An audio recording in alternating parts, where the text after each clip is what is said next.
Hello दोस्तों, कैसे हैं आप सभी लोग। आप सभी का स्वागत करता हूं फिर से अपने चैनल नॉलेज बाई जी पर। गाइस, आज हम इस वीडियो में समझने वाले हैं इस क्वेश्चन के बारे में।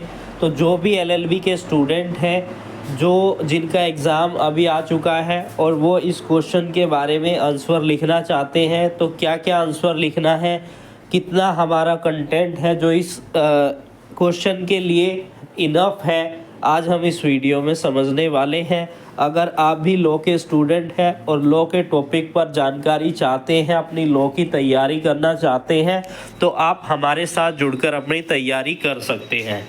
या फिर किसी भी पॉइंट पर आपको कोई क्वेश्चन आता है तो आप हमें कमेंट सेक्शन में पूछ सकते हैं, या आप किसी टॉपिक पर वीडियो बनवाना चाहते हैं तो आप हमें कमेंट सेक्शन में कमेंट करके बता सकते हैं। तो क्वेश्चन क्या है, explain the general rule of succession in case of a male. In case of a males, यानी कि मेल मेंबर्स को किस तरीके से प्रॉपर्टी जो है वो जाएगी। यानी कि ये जो हमारा क्वेश्चन है ये हिंदू सक्सेशन एक्ट से आया है और ये प्रीवियस ईयर क्वेश्चन पेपर में ये क्वेश्चन आया था, इसलिए आज मैं इस पर वीडियो बना रहा हूँ। जितनी भी वीडियोस मेरी होने वाली है और जो टॉपिक जो होने वाले हैं वो इम्पोर्टेंट हैं और वो प्रीवियस ईयर क्वेश्चंस पेपर में पूछे गए हैं, उन्हीं पर मैं वीडियोस बना रहा हूँ। तो डिस्कस करते हैं आज के इस क्वेश्चन के बारे में। In general rule of succession in the case of males is typically determined by the principle of agnatic succession। अब agnatic succession के बारे में भी 4 नंबर में पूछ लिया जाएगा कि agnatic succession कौन होते हैं। तो जो मेल की साइड से जो उत्तराधिकारी होते हैं उसी को agnatic succession कहते हैं, जिसमें आप इसको भी लिख सकते हैं। This means that the property or a position pass to a male heir, जो उत्तराधिकारी है उसे हम heirs कहते हैं, started from the closest male relative to the deceased, the order of succession generally follow this sequence। यानी कि किस तरीके से सीक्वेंस होगा, हायरार्की किस तरीके से चलेगी मेल साइड से। तो सबसे पहले प्रॉपर्टी जाएगी सन को। Son inherit the property first, among son the property is divided equally. यानी कि जितने भी लड़के हैं उन सभी में प्रॉपर्टी का इक्वल शेयर डिवाइड किया जाएगा। उसके बाद अगर सन नहीं है तो ग्रैंडसन को जो है वो प्रॉपर्टी दी जाएगी, वो उसका हकीकी होगा, वो हेयर्स होगा। और वो भी नहीं है, ग्रैंडसन भी नहीं है, तो ऐसे में प्रॉपर्टी जाएगी जो फादर है डिसीज्ड के, यानी कि जिसकी मृत्यु हुई है, जो मर गया है, उसके फादर को प्रॉपर्टी जाएगी। अगर फादर भी नहीं है, ना सन है, ना ग्रैंडसन है, ना फादर है, तो ब्रदर को जाएगी, पहले फुल ब्रदर को, फिर उसके बाद हाफ ब्रदर को। अगर वो भी नहीं है तो अंकल को प्रॉपर्टी जो है जाएगी। तो इस तरीके से ये सीक्वेंस बताई गई है और इसको आपको याद रखना है, अपने एग्जाम में इसको लिख के आना है। द सिस्टम कैन वेरी, यानी कि वेरी का मतलब है अलग हो सकता है, depend upon the local and religious law such as Hindu law, Islamic law. यानी कि हिंदू का जो पर्सनल लॉ है और इस्लामिक का जो पर्सनल लॉ है, उन दोनों के अनुसार जो है थोड़ा सा डिफरेंस आपको देखने को मिल सकता है। विच में बी इम्पोज स्पेसिफिक रिस्ट्रिक्शन और गाइडलाइंस फॉर इनहेरिटेंस। अब हम एक बार हिंदी में इसको रिपीट कर देते हैं, क्योंकि वीडियो दोनों के लिए इम्पोर्टेंट है, दोनों स्टूडेंट्स के लिए। जो इंग्लिश के स्टूडेंट्स हैं उनको तो कंटेंट मिल जाता है, लेकिन हिंदी के स्टूडेंट्स को कंटेंट नहीं मिलता है, नोट्स भी नहीं मिलते हैं। इसलिए मेरी हर वीडियो में जो है आपको कोशिश की जाती है कि दोनों लैंग्वेज में मैं आपके लिए यहाँ पर लेकर आऊँ कंटेंट। इसको मैं अब रीड आउट कर देता हूँ। पुरुष के मामले में उत्तराधिकार का सामान्य नियम पितृवंशज उत्तराधिकारी यानी मेल लाइन सक्सेशन के सिद्धांत के द्वारा निर्धारित होता है। और इसका मतलब है कि संपत्ति पहले पुरुष उत्तराधिकारी को मिलती है जब मृतक के निकटतम पुरुष रिश्तेदार होते हैं, और उत्तराधिकारी का सामान्य कर्म इस प्रकार है। यानी कि सबसे पहले जो पुत्र संपत्ति का अधिकार प्राप्त करते हैं वो पुत्र के बीच में संपत्ति सामान्य रूप से विभाजित होती है। अगर मृतक का कोई पुत्र ही नहीं है तो पुत्र के माध्यम से पोते को उत्तराधिकारी मानते हैं। अगर कोई पोता या पुत्र नहीं है तो संपत्ति मृतक के पिता को मिलती है। अगर पिता और पुत्र और पोता नहीं है तो मृतक के भाई या तो पूर्ण भाई है या अर्ध भाई है, यानी फुल और हाफ ब्लड का रिलेशन यहाँ पर आ जाता है और संपत्ति के उत्तराधिकारी बनते हैं। अगर निकटतम पुरुष रिश्तेदार नहीं है तो चाचा या फिर पिता के भाई, जिसे हम कहते हैं, उत्तराधिकारी होते हैं।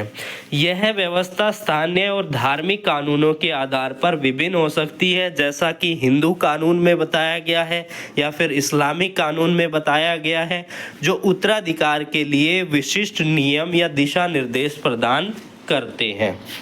अब हम चलते हैं, क्योंकि हमारा हिंदू सक्सेशन एक्ट है। अब हिंदू सक्सेशन एक्ट के बारे में भी थोड़ा सा समझ लेते हैं, उसके अनुसार क्या क्या पॉइंट्स निकल कर आ रहे हैं। अब जब भी आप किसी वीडियो को देखें तो वहाँ कोशिश कीजिए जो सब हेडिंग पॉइंट है वो आपके माइंड में रहे, या आप जब भी नोट्स बनाएं तो सब हेडिंग पॉइंट को आपको बार बार रिवाइज करना है, ताकि एग्ज़ाम के समय पर आपके पास सब हेडिंग वर्ड हो और उसी वर्ड के बेसिस पर आप जो है एक्सप्लेन कर सकें। क्योंकि आप हर एक पॉइंट को याद करने की कोशिश करेंगे तो याद नहीं हो पाएगा। चलते हैं अब आगे और समझते हैं। The Hindu succession act 1956 is govern legislation in India regarding the succession of a property for Hindus and people who follow the Hindu law, included Sikh, Jain and Buddhist. The act provide the rule for succession in case of interstate, यानी कि without a will कोई भी व्यक्ति मर जाता है तो उसे हम इंटरस्टेट कहते हैं।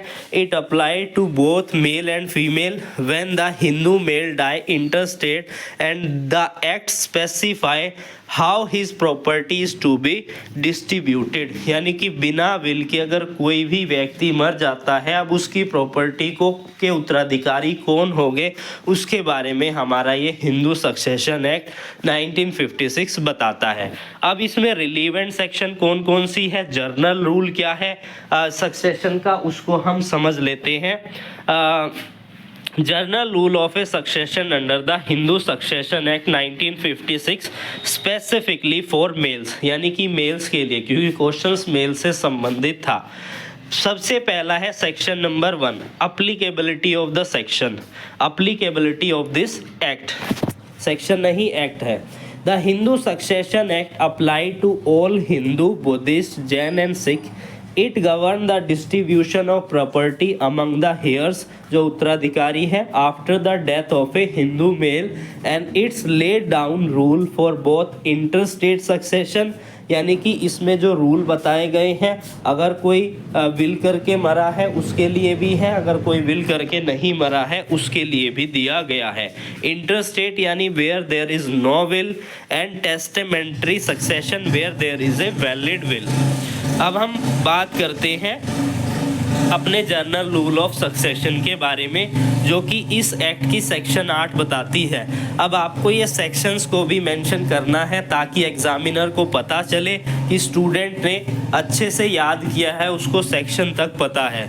Journal rule of succession section 8, section 8 of a Hindu succession act deal with a general rule of succession in the case of male, the property of a Hindu male who die interstate is passed to his legal heir in the following order, यानी कि अगर कोई बिना will के किसी की मृत्यु हो जाती है तो ऐसे में उसकी प्रॉपर्टी कौन कौन से उत्तराधिकारी को जाएगी, कौन कौन से लीगल हेयर को जाएगी।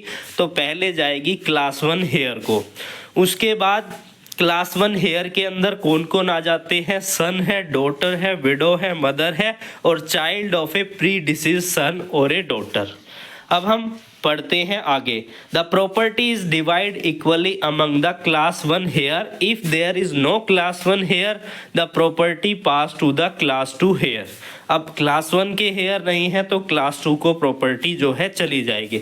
If no class 1 heir exist the property pass to the class 2 heir which include, class 2 में कौन कौन से आते हैं, फादर, ब्रदर, सिस्टर, नेफ्यू और nice.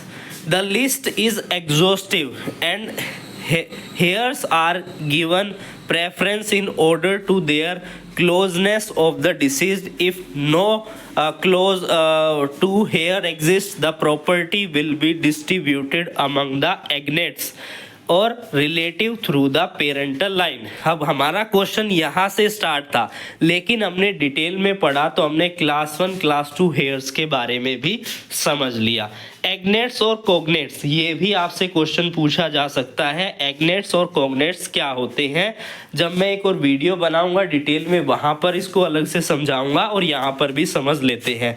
एग्नेट्स, there are male relative of a deceased through the father side, यानी कि फादर की तरफ से जो भी डिसीज के रिलेटिव है उसे एग्नेट्स कहते हैं, जैसे कि पेरेंटल अंकल और कजन। एग्नेट्स इनहेरिएंट बिफोर कोग्नेट्स, कोग्नेट्स से पहले एग्नेट्स जो है उत्तराधिकारी होंगे।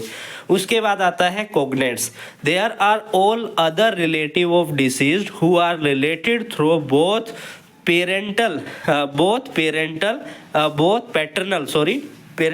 Paternal and maternal line, such as a maternal uncle और आंट। अब यहाँ पर कोग्नेट्स में दोनों आ जाते हैं, पेरेंट साइड से भी और मैटरनल साइड से भी दोनों आ जाते हैं। The priority of the hairs, किस तरीके से सीक्वेंस है उसी को यहाँ पर डिस्क्राइब किया गया है। If there is both class 1 class 2 heir, class 1 heir take precedence and the property is first distribute to them, यानी कहने का मतलब है अगर क्लास 1 हेयर है और क्लास 2 हेयर है तो प्लस पहले प्रेफरेंस दी जाएगी किसको, क्लास 1 हेयर्स को। If there is no class 1 और class 2 heir, the property will be inherited by agnate first and then by cognates, यानी कि सीक्वेंस यहाँ पर बताई गई है। For example, the property will go to the widow, son और डॉटर क्लास 1 हेयर, फिर उसके बाद अगर क्लास 1 हेयर नहीं है तो क्लास 2 को, और क्लास 2 हेयर नहीं है तो एग्नेट्स को, एग्नेट्स नहीं है तो कोग्नेट्स को जो है प्रॉपर्टी दी जाएगी। अब यहाँ पर स्पेशल प्रोविज़न भी है जो कि अमेंडमेंट के द्वारा यहाँ पर इंट्रोड्यूस किया गया था 2005 के अंदर, और कौन सी सेक्शन रिलेवेंट है, section number 6 of a Hindu succession act 1956 की। तो क्या कहती है ये section, under section number 6 a significant provision introduce in 2005 the Hindu succession act was amended to provide daughter with an equal inheritance right in the property of their father, यानी कि 2005 के बाद जो डॉटर है उसको भी इक्वल राइट दिया गया जिस तरीके से सन को इक्वल राइट दिया गया है प्रॉपर्टी के अंदर। This means that the son and daughter both now have a equal right to inherit property in the same manner. Prior to this amendment, daughter was not considered equal heir in ancestral property, यानी co-partner property जो कि joint property है उसके अंदर या फिर वसीयत के रूप में प्रॉपर्टी आ रही है। Now daughter can claim a share in ancestral property just as a son can. उसके बाद हमारा अगला पॉइंट आता है एंसेस्ट्रल प्रॉपर्टी और कोपार्टनर प्रॉपर्टी किसे कहते हैं। रिलेवेंट सेक्शन है section number 6। In case of a ancestral property inherited from the ancestor, यानी जो पूर्वजों से प्रॉपर्टी आ रही है। Hindu male traditional had the property as a part of coparcenary, यानी कि joint family ownership among with the other male relative where property was passed down from the father to son and son has a right to demand a partition, यानी कि अगर वो किसी property का उत्तराधिकारी है, किसी जॉइंट प्रॉपर्टी का सन उत्तराधिकारी है तो वो पार्टीशन के लिए डिमांड कर सकता है और कोर्ट में भी पेटिशन फाइल कर सकता है अगर वो मना करते हैं उसको उसका हिस्सा देने के लिए। However, after the Hindu Succession Amendment Act 2005, daughter has generated an equal right in the ancestral property. Under section number 6, the following rules apply. Son and daughter have a equal right in the co-partner's property. If a male Hindu co-partner die interstate, his share in the co-partner property pass to his legal heirs and his childrens both son and daughter inherit and equal right, कोई भी difference नहीं होगा, बराबर बराबर जो है property जो है उनको जाएगी। अब बात करते हैं अगली सेक्शन कौन सी इंपॉर्टेंट है। इन सभी सेक्शंस को अगर आप मेंशन कर देते हैं, थोड़ा सा डिस्क्राइब कर देते हैं, और सबसे पहले तो आपको जो पहला मैंने सबसे पहले डिस्कस किया था कि मेल जो एग्नेट्स हैं उसके बारे में आपको बताना होगा किस तरीके से सीक्वेंस है, और उसके बाद आपको इन सभी सेक्शंस की सब हेडिंग को याद करके उसको थोड़ा थोड़ा डिस्क्राइब कर देना है। बात करते हैं अगले पॉइंट के बारे में। सेक्शन नंबर 30 जो बात करती है टेस्टामेंटेंट्री सक्सेशन। ये आप एक बार सुन लीजिए, क्योंकि अगर जितना आप सुनोगे उतनी चीज़ें आपको जो है याद रहेगी। If a Hindu male has left behind a valid will, then his property will be distributed according to his will। सीधी सी बात है कि अगर कोई विल है, कोई वसीयत है, किसी ने लिखी है वसीयत जो आपके फैमिली का अपर हेड है, तो उसी तरीके से आपके पास जाएगी। अगर विल नहीं है तो जो हमने अभी सीक्वेंस पढ़ा क्लास 1 क्लास 2 एग्नेट्स कोग्नेट्स, और उसके बाद हमारे आ जाते हैं और रिलेटिव्स, उस तरीके से जाएगी। अब बात करते हैं regardless of a general rule of interstate succession under the Hindu succession act. Section 13 of this act deal with a testamentary succession. A valid will override the provision of a interstate succession. ये कहा गया है कि अगर किसी ने बिल्कुल सही विल की है तो वहीं पर वही विल एग्जिस्ट करेगी। इंटरस्टेट जो सक्सेशन है उसका कोई रेलिवेंसी यहाँ पर नहीं होगी, वो वैलिड विल ओवरराइड कर जाएगी। And the deceased property is distributed according to his special wishes। बात करते हैं अगले पॉइंट के बारे में। Section number 10 devolution of a property, यानी कि प्रॉपर्टी को किस तरीके से ट्रांसफ़र किया जाना है। If a Hindu male die interstate his property is devoted, यानी ट्रांसफर टू द हेयर्स जो उत्तराधिकारी है, in accordance with a rule of a Hindu succession act. The legal hierarchy of a Hindu male is class 1 heir, which include the widow, son, daughter and mother. Class 2 heir, father, brother and sister, agnates and cognates. In the absence of a class 1 and class 2 heir, if there is no class 1, class 2 agnates or cognates exist, the property will goes to the government. अब बात करते हैं next point के बारे में, right of A window. Window के क्या right होंगे, सेक्शन 40 बताता है इस एक्ट का। Under section 14 a widow is entitled to receive the property of her deceased husband if he die interstate, यानी कि विडो का सबसे पहले राइट होगा।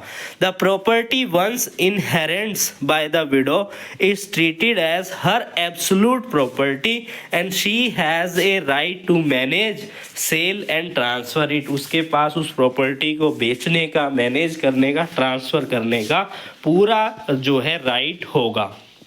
अब ये की पॉइंट ये बार बार क्यों आ रहे हैं, क्योंकि ये इम्पोर्टेंट है और ये इस पर एग्ज़ाम में क्वेश्चन जो है पूछा जाता है कि क्या है इंटरस्टेट में, क्या है किस तरीके से प्रॉपर्टी इनहेरिएंट की जाएंगी। यानी कि जो मैं ये पढ़ा रहा हूँ ये 2-3 क्वेश्चंस का जोड़ है जो कि अलग अलग तरीके से भी पूछे जा सकते हैं, एक तरीके से भी पूछा जा सकता है, किसी एक टॉपिक पर भी पूछा जा सकता है। तो दोबारा से इसको रिपीट करते हैं। Summary of a key point in the Hindu succession act 1956 for mails.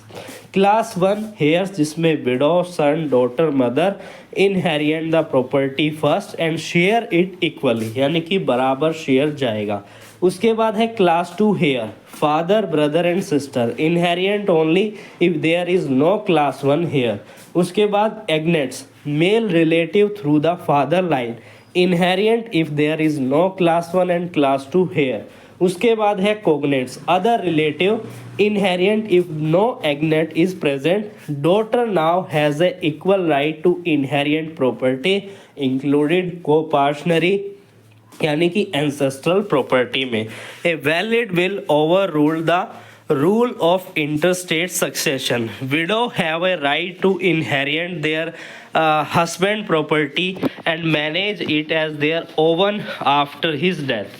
This act ensured a clear framework for the inheritance of property in Hindu law and promote equality in the right of male female heirs, especially with the amendment to goal the daughter equal inherent right। तो जो भी हिंदी के student हैं वो इस video में पूरी video को सीक्वेंस वाइज सुनिएगा, फिर अपने जो नोट्स बनाइएगा वो हिंदी में जो ट्रांसलेशन है जिसको मैं अभी रीड आउट करूँगा उसके अनुसार आपको बना लेने हैं। मैं हिंदी में एक बार ही पढ़ देता हूँ, कुछ चीज़ें मेरे से छूटी है, समझा नहीं पाया हूँ, तो हिंदी में आपको बिल्कुल अच्छे से समझ में आ जाएगी। हिंदू उत्तराधिकारी अधिनियम 1956 के तहत पुरुषों के मामले में उत्तराधिकार के सामान्य नियम। हिंदू उत्तराधिकार अधिनियम 1956 भारत में हिंदू धर्म यानी हिंदू, सिख, जैन और बौद्ध से संबंधित व्यक्तियों के लिए संपत्ति के उत्तराधिकार के बारे में विधित प्रावधान को निर्धारित करता है। यह अधिनियम उन मामलों में लागू होता है जहां हिंदू पुरुष की मृत्यु बिना वसीयत के यानी इंटरस्टेट हो जाती है। अधिनियम यह निर्धारित करता है कि उसके बाद संपत्ति किस प्रकार बांटी जाएगी और इस अधिनियम के तहत पुरुषों को उत्तराधिकार के सामान्य नियम इस प्रकार है। धारा 1 अधिनियम के लागूता के बारे में बात करता है। हिंदू उत्तराधिकारी अधिनियम 1956 हिंदू, बौद्ध, सिख, जैन समुदायों पर लागू होता है। यह अधिनियम इंटरस्टेट यानी वसीयत के बिना मृत्यु और वसीयत वैलिड विल दोनों मामलों में उत्तराधिकार की प्रक्रिया को निर्धारित करता है। उसके बाद दूसरी है धारा 8 जो उत्तराधिकार के सामान्य नियम की बात करता है। धारा 8 हिंदू पुरुष के इंटरस्टेट यानी कि वसीयत के बिना मृत्यु पर संपत्ति के वितरण के सामान्य नियमों को निर्धारित करता है। जहां कोई भी हिंदू पुरुष वसीयत के बिना मरता है और उसकी संपत्ति उसकी कानूनी उत्तराधिकारी में बांटी जाती है। उत्तराधिकारी की श्रेणी इस प्रकार है। पहला है वर्ग 1 के उत्तराधिकारी। वर्ग 1 के उत्तराधिकारी में आता है हमारा पुत्र, पुत्री, पत्नी, माता और पूर्व प्रवृत्त पुत्र और पुत्र के बच्चे। उसके बाद है संपत्ति को सामान्य रूप से इस उत्तराधिकारी के बीच बांटा जाता है। अगर वर्ग 1 के उत्तराधिकारी नहीं है तो संपत्ति वर्ग 2 के उत्तराधिकारी को जाती है। वर्ग 2 के उत्तराधिकारी अगर कोई वर्ग 1 का उत्तराधिकारी नहीं है तो संपत्ति वर्ग 2 के उत्तराधिकारी को जाती है। इसमें हमारे कौन कौन शामिल है? पिता, भाई, बहन, भांजे और भांजिया। इसका कर्म इसी प्रकार से निर्धारित होता है और इन्हें मृतक के निकटतम संबंध के आधार पर प्राथमिकता दी जाती है। अगर वर्ग 2 के उत्तराधिकारी भी नहीं है तो संपत्ति पितृवंश यानी कि एग्नेट्स यानी रिश्तेदारों को दी जाती है। पितृवंश, एग्नेट्स और कोग्नेट्स यानी कि इसमें हिंदी में सगाई वर्ड आया है ट्रांसलेशन से। अब एग्जैक्टली यही वर्ड है, इसको एक बार आप देख लीजिए। पितृवंश यह वह पुरुष रिश्तेदार होते हैं जो मृतक के पिता के पक्ष से जुड़े होते हैं, जैसे चाचा, मामा आदि। और कोग्नेट्स वह रिश्तेदार होते हैं जो मृतक के पितृत्व और मातृत्व दोनों पक्षों से संबंधित होते हैं, जैसे मामा, मामी और ताऊ आदि। अब बात करते हैं आगे के पॉइंट्स के बारे में। उत्तराधिकारी का प्राथमिक कर्म। अगर वर्ग 1 वर्ग 2 दोनों प्रकार के उत्तराधिकारी हों तो संपत्ति सबसे पहले वर्ग 1 के उत्तराधिकारी को जाती है। यदि कोई वर्ग 1 या फिर वर्ग 2 के उत्तराधिकारी नहीं है तो संपत्ति पितृवंशीय रिश्तेदार को जाती है, यानी एग्नेट्स को। अगर वो भी नहीं है तो कोग्नेट्स को जाएगी। बात करते हैं अगले पॉइंट के बारे में। धारा 6 जो बात करती है पुत्रों और पुत्रियों के विशेष प्रावधान के बारे में।